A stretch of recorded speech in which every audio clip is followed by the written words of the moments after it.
जुल्म जबर हम नहीं सोच रहे और सरकारी नए शहरी तरमीमी काले कानून के खिलाफ उससे डिमोलाइज होगा, उसी से डिमोलाइज होगा। हाँ, कॉम्बिनेशन देखेंगे। कॉम्बिनेशन से ही डिमोलाइज। हिंदुस्तानी कानून में दिए गए हुकूक के तहत आपके यहाँ से गए तो पटना मीटिंग एहतजाज और आंदोलन में अपने घरों से निकलकर आने वाले सभी जियालों पर्वत ब्लॉक का एक MLA है वो माओ और बहनों खालिद का दोस्त पर्वत ब्लॉक का अच्छा नहीं बुलाया स्पेशल कल ये लखमीनिया का सिलसिला मैच्योर नहीं उन तमाम सिलसिलों की एक कड़ी है कुमार से भी बात की नहीं जो जामिया JNU BHU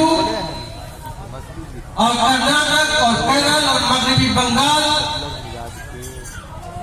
और बिहार और उत्तर प्रदेश और मध्य प्रदेश तेलंगाना और हिंदुस्तान पूरे भारत के तमाम कोने कोने के यूनिवर्सिटी स्टूडेंट आवाम गिरे पड़े लोग ये सब के सब अपनी अपनी जगहों पर जो रोड पर आए हुए हैं उस काले कानून के खिलाफ में उसकी एक कड़ी आप है। आपका यहाँ आना मुबारक हो, मकबूल हो, हम आपके साथ हैं। अभी ऐलान हुआ कि हम जमीयत उलमा के एहसान मंद हैं। हम ये ऐलान करना चाहते हैं कि हमारा यहाँ आना आप पर एहसान नहीं है। भारत की धरती का जो एहसान हम पर है हम वो एहसान चुका गया है।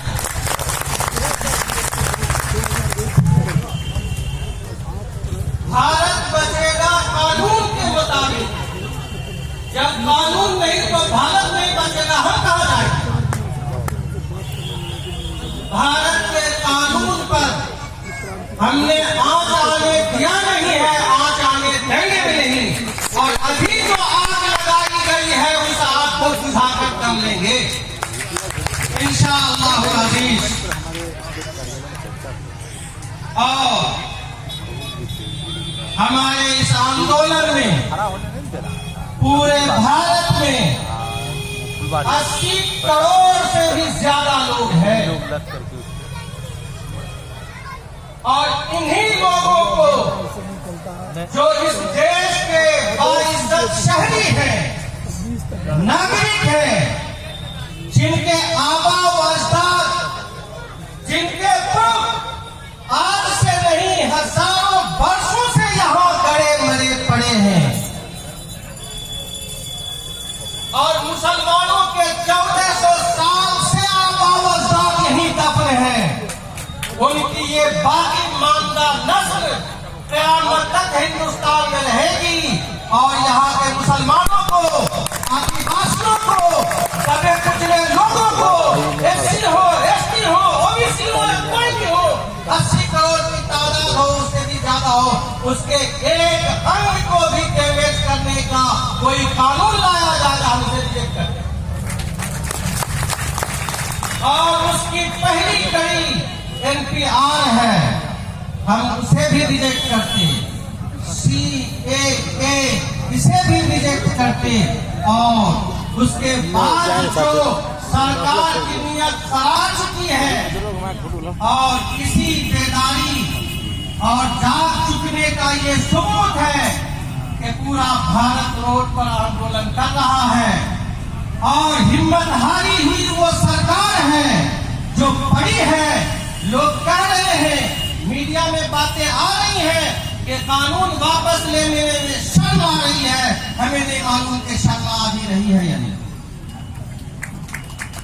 लेकिन याद रखिए हमारी पूरी तादाद को जो जिल्लत और रुसवाई की जिंदगी गुजारने पर मजबूर करने वाला घर बनाया है सरकार ने या बनाने की कोशिश कर रही है, तो उस जिल्लत और रुसवाई की जिंदगी और उस डिटेंशन कैंप में जाने से बेहतर हमारी तारीख शानदार है। हम रोड पर अल्लाह के हवाले से इंतजाम तो कर देंगे, उस कैंप में नहीं जा सकते। हम यहाँ के नागरिक हैं, हमारी नागरिकता को कोई खत्म नहीं कर सकता है। और हद हो गई, अगर दुनिया में टूर्नामेंट हो तो बिना टूर्नामेंट हुए हमारे वजीर आजम और वजीर दाखिला झूठ बोलने में क्या पड़े, नाम लिखा लिया उन्होंने। हद हो गई, 125 करोड़ इस महान भारत देश का प्रधानमंत्री और जिसकी बोली की कोई हैसियत न हो, हमें तो शर्म आती है। इसलिए जमीयत उलमा हिंद आपके साथ है और धरती के एहसान को चुकाने के लिए है।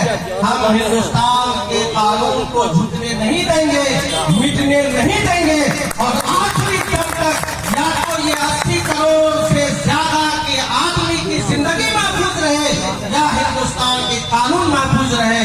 और ये दोनों चीजें इंशाअल्लाह तो महफूज रहेगी और सरकार को इसे सोचना पड़ेगा।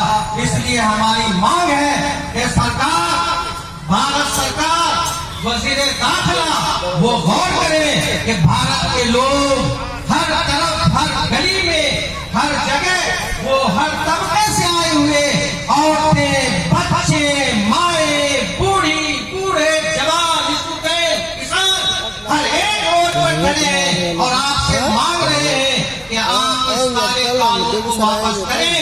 कानून जनता की हिफाजत के लिए बनाया जाता है, कानून जनता के हुकूक की हिफाजत के लिए बनाया जाता है, कानून जनता को अमन और सुकून की जिंदगी देने के लिए बनाया जाता है, न ये कि कानून बनाकर सुकून और चैन पूरे देश से छीन लिया जाए।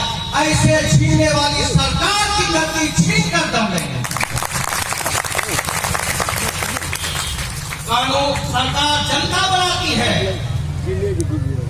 जनता के लिए होती है।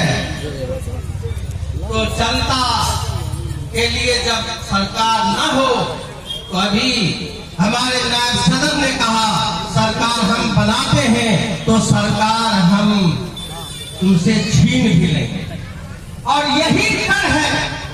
इसी वजह से सरकार अंदरूने खाना ये तमाम कानून ला रही है, जिसे अभी बहुत तफसील से टिकाकर जी ने समझाया था कि वो वोट तेल डालने का अधिकार ही छीने।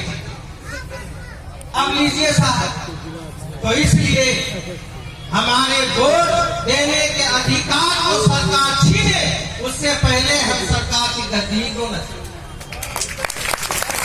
अब उसका जरिया यही आंदोलन है। आज पूरा देश आंदोलन, सरापा आंदोलन बना हुआ है। हमारी गुजारिश है कि भारत सरकार इसे सुने, समझे और शर्मिंदगी हो रही है तो देश के लिए अपनी शर्मिंदगी को कुर्बान कर दे। भारत जिंदाबाद।